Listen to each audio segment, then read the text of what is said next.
Video में मैं आपको आर्टिकल 51 से लेकर आर्टिकल 73 तक कंप्लीट करवा चुका हूं और अगर आप चैनल पर नए हो तो चैनल को सब्सक्राइब करें। जैसा कि मैंने बताया था, मैं आर्टिकल 1 से 395 तक दीपावली से पहले ही कवर करवाऊंगा और इनमें मैं केवल आर्टिकलों के नाम बता रहा हूं, उनके बारे में विस्तृत जानकारी नहीं दे रहा हूं, ताकि आपको जब मैं डिटेल से पढ़ाऊँ तो आपको पढ़ने में आनंद आए। आज बात करेंगे अपन आर्टिकल 74 से लेकर आर्टिकल 100 तक। आर्टिकल 74 यह क्या कहता है? यह राष्ट्रपति को सलाह देने के लिए एक मंत्रिपरिषद होगी और उस मंत्रिपरिषद का प्रमुख कौन होगा? प्रधानमंत्री होगा। अर्थात कह सकते हैं साफ साफ शब्दों में, प्रधानमंत्री पद की व्यवस्था आर्टिकल 74 के अंतर्गत की गई है, जबकि आर्टिकल 75 में प्रधानमंत्री की नियुक्ति का प्रावधान है कि प्रधानमंत्री की नियुक्ति राष्ट्रपति करेगा तथा अन्य मंत्रियों की नियुक्ति राष्ट्रपति ही करेगा प्रधानमंत्री की सलाह पर। आर्टिकल 76 में भारत के महान्यायवादी का पद है। किसका पद है? महान्यायवादी का पद है आर्टिकल 76 में। वेरी मोस्ट आर्टिकल, याद रखना आप। आर्टिकल 77 क्या कहता है? भारत सरकार की कार्य का संचालन सब राष्ट्रपति के नाम से ही होता है। किससे होता है? राष्ट्रपति के नाम से ही होता है। आर्टिकल 77 यह कहता है, और करता कौन है कार्य का संचालन? वास्तविक कार्य का संचालन करता है प्रधानमंत्री। आर्टिकल 78 राष्ट्रपति को जानकारी आदि देने के संबंध में प्रधानमंत्री के कर्तव्य हैं। प्रधानमंत्री क्या है? राष्ट्रपति व मंत्रिपरिषद के मध्य में एक कड़ी के रूप में कार्य करता है। अर्थात आर्टिकल 78 क्या कहता है कि प्रधानमंत्री जो भी कार्य करता है उसका कर्तव्य है कि वो उनकी सूचना राष्ट्रपति को दे। अर्थात कह सकते हैं जो मंत्रिपरिषद होती है और राष्ट्रपति होते हैं, उनके बीच में एक कड़ी के रूप में कार्य कौन करता है? प्रधानमंत्री करता है। आर्टिकल 79 की बात करते हैं। आर्टिकल 79 से 122 तक, किससे? 79 से 122 तक आप संसद के बारे में पढ़ेंगे, संसद के सदनों के बारे में पढ़ेंगे, संसद के अंगों के बारे में पढ़ेंगे, संसद की संरचना, कर्तव्य जो भी हैं सब के बारे में पढ़ेंगे। यानी कि ये संसद है। आर्टिकल 79 से 122 तक संसद का प्रावधान किया गया है। तो आर्टिकल 79 में संसद का गठन है। इसकी दो सदन होते हैं, राज्यसभा और लोकसभा। आर्टिकल 80 राज्यसभा की संरचना बताई गई है। आर्टिकल 81 लोकसभा की संरचना बताई गई है। आर्टिकल 82 की बात करें तो प्रत्येक जनगणना के पश्चात पुनः समायोजन किया जाएगा। पुनः समायोजन का मतलब संसद का पुनः एक तरह से गठन के बारे में जानकारी दी गई है प्रत्येक जनगणना के पश्चात। आर्टिकल 83 संसद की सदनों की अवधि। आर्टिकल 83 के संसद के जो सदन हैं उनकी अवधि क्या है? राज्यसभा लोकसभाओं की टाइम अवधि क्या है? आर्टिकल 84 क्या कहता है कि जो संसद के सदस्यों को सांसद कहते हैं, सांसदों की योग्यताएं निर्धारित करता है आर्टिकल 74। आर्टिकल 75 की बात करें तो यह संसद के सत्र, सत्रावसान और विघटन की जानकारी देता है। संसद के सत्र, सत्रावसान और उन संसद के विघटन की जानकारी प्रदान करता है। आर्टिकल 86 में क्या है? सदनों की अभिभाषण का और राष्ट्रपति का अधिकार है, उनको संदेश भेजने का राष्ट्रपति का अधिकार है आर्टिकल 86 में। अब चलते हैं अगले आर्टिकल पर,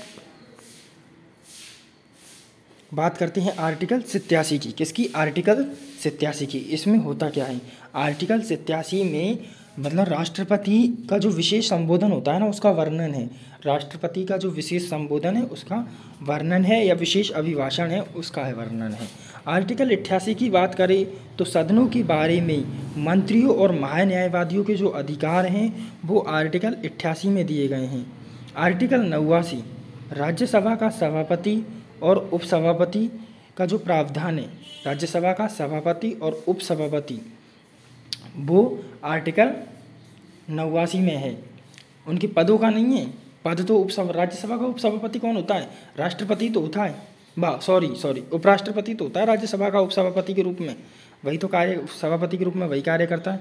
आर्टिकल 90 उपसभापति का पद रिक्त होने पर या पद त्याग करने पर या पद से हटाए जाने पर क्या प्रक्रिया होनी चाहिए, उसके लिए आर्टिकल 90 है संसद में।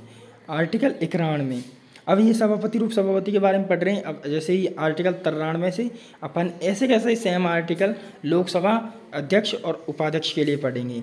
सभापति के रूप में कार्य करने की जो उपसभापति की शक्ति है वो आर्टिकल 91 में है कि उपसभापति सभापति के रूप में कार्य कैसे कर सकता है जब सभापति अनुपस्थित हो। आर्टिकल 92 जब सभापति या उपसभापति को पद से हटाने का कोई संकल्प विचार अधीन है तब उसका पीठासीन नहीं होना चाहिए। मतलब कि